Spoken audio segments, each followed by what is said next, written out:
So in the last tutorial, we discussed basic output. We discussed things such as, if we declared a string with, we'll call it name equals Zach, and then we would declare,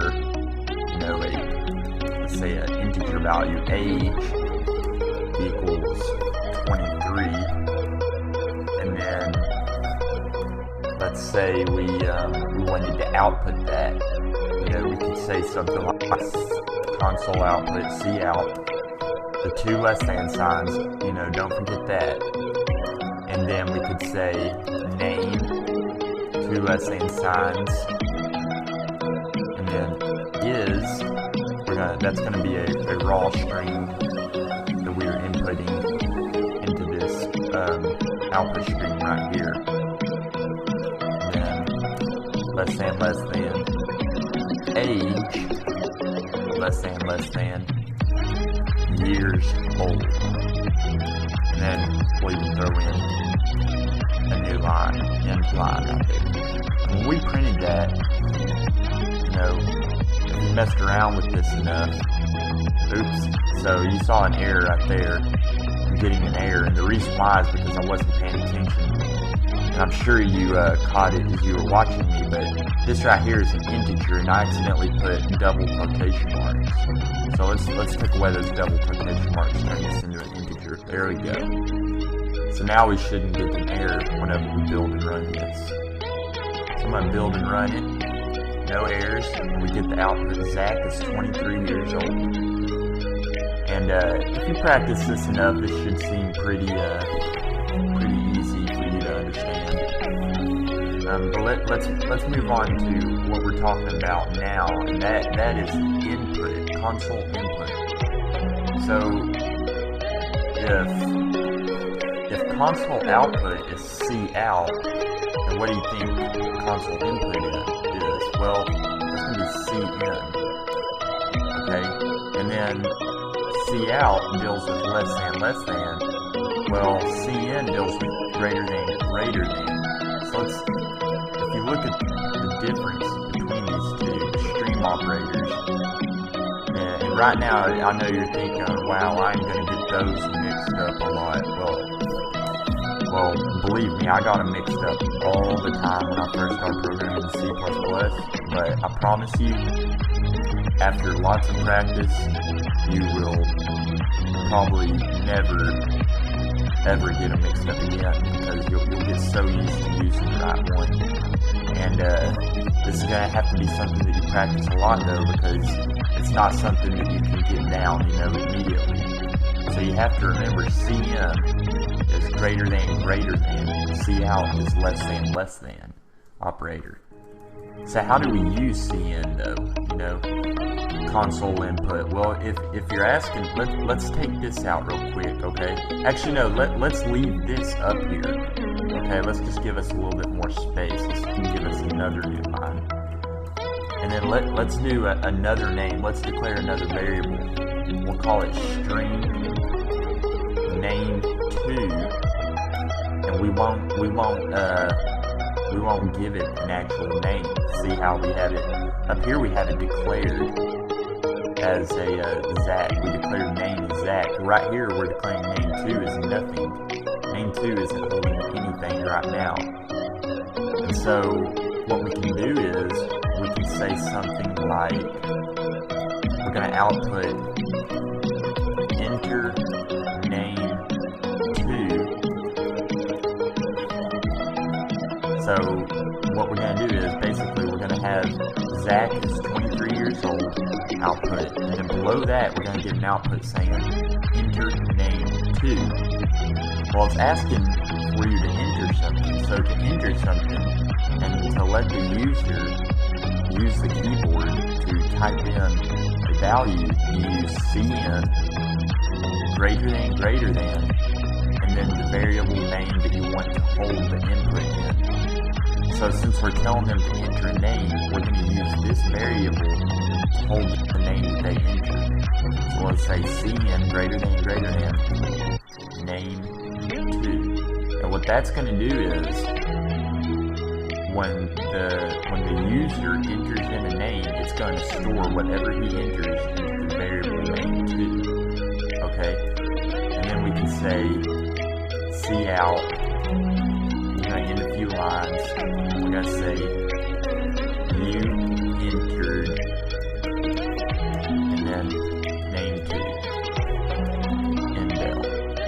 What this is going to do is whatever I enter in for this right here, cn name2, it's going to output you entered, and then whatever name2 is holding at that point. So let's test it real quick. Let's build and run this. So if you see, we get Zach is 23 years old. That is the result of this first declaration and output stream that we have going on in this first part of the code that we did at the beginning. But then it says enter name2, and you see a cursor blinking right here. That shows that the console is waiting for an input. So right now we're right here in the code, cn name2. So it's saying enter name2, and the console is waiting for us to input something, and then whatever we input, it's going to store it into name2. Okay, so if we enter, let's say, Jimmy right here, and I hit enter, we'll say you entered Jimmy, because right here we console output you entered, and then name2, and name2 is holding the value that we entered into it, and that's where it says you entered Jimmy. So what happens if we want to do something like int age2? Well, then obviously, since we're declaring age2 as an integer, whenever we ask for input, oops, I forgot to change this to age2. Let's build and run it again. And of course, right here, this needs to be age2. That's where these errors are popping up. So fix that. Let's run it again. So it's asking enter age2. Well, age we declared as an integer, so obviously we need to enter an integer such as 8. Let's say you entered 8. What happens if we enter a character data instead, like B or B39, that's string data? We'll say you entered 0, because basically what's happening is that's not a valid data type. So it's giving us a garbage value right here. So anytime you get a weird value that's not what you're expecting, you might want to go look at your data types that you declared and make sure that they're matching the input of the user. So what I want you to do is I want you to practice using the cn console input, and maybe make you a little script or something, a little program that asks you what your name is, and practice entering it in with different data types, you know.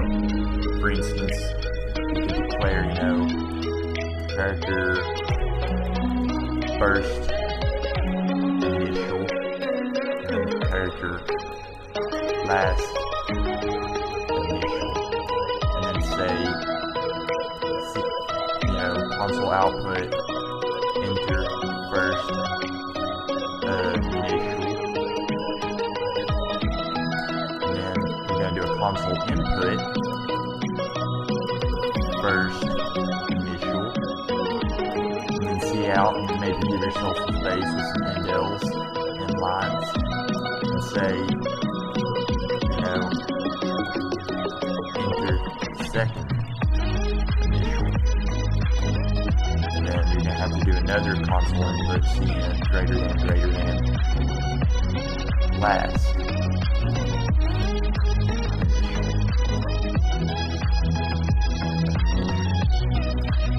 And then say cout, and then give yourself some space, and say, you know, something along the lines of, you know, your initials are, and then first initial